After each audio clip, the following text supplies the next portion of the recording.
బాలీవుడ్ నటి షెఫాలి మృతిపై అనుమానాలు వ్యక్తమవుతున్నాయి. ముంబైలోని ఇంట్లో షెఫాలి జరివాలా గుండెపోటుతో మృతి చెందినట్లు వార్తలు వినిపించాయి. అయితే షెఫాలి మృతికి కారణాలపై పోలీసులు దర్యాప్తు చేపట్టారు. కుటుంబ సభ్యులు ఇంట్లో పనివాళ్లను ప్రశ్నిస్తున్నారు. ఫోరెన్సిక్ టీం షెఫాలి ఇంట్లో ఆధారాలు సేకరిస్తోంది.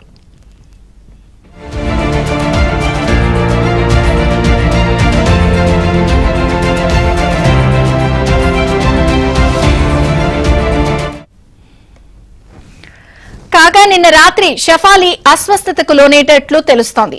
దీంతో రాత్రి 10 గంటల ప్రాంతంలో భర్త పరాగ్ త్యాగి మరో ముగ్గురితో కలిసి ఆసుపత్రికి తీసుకెళ్లినట్లు వార్తలు వినిపిస్తున్నాయి. అయితే అప్పటికే ఆమె మరణించినట్లు డాక్టర్లు ధృవీకరించారు.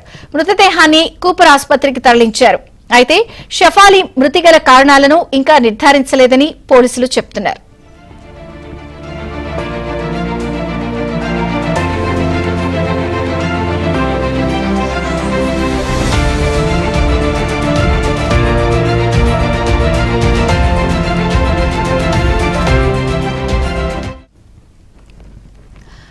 కాంటాలగా రీమిక్స్ సాంగ్ తో ఫేమస్ అయిన షెఫాలి కాంటాలగా గర్ల్ గా అనేక మంది అభిమానులను సంపాదించుకోలేకపోయింది. అయితే ఆ పాటతో వచ్చిన ఫేమ్ ను కొనసాగించలేకపోయింది కూడా. దానికి గల కారణాలను షెఫాలి ఓ ఇంటర్వ్యూలో స్వయంగా తెలిపింది.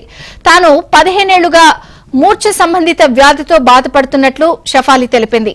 ఈ వ్యాధి కారణంగానే తాను సినిమాలపై దృష్టి పెట్టలేకపోయానంది. షెఫాలి మృతితో బాలీవుడ్ దిగ్భ్రాంతికి లోనైంది. ఆమె ఫ్యాన్స్ విషాదంలో మునిగిపోయారు.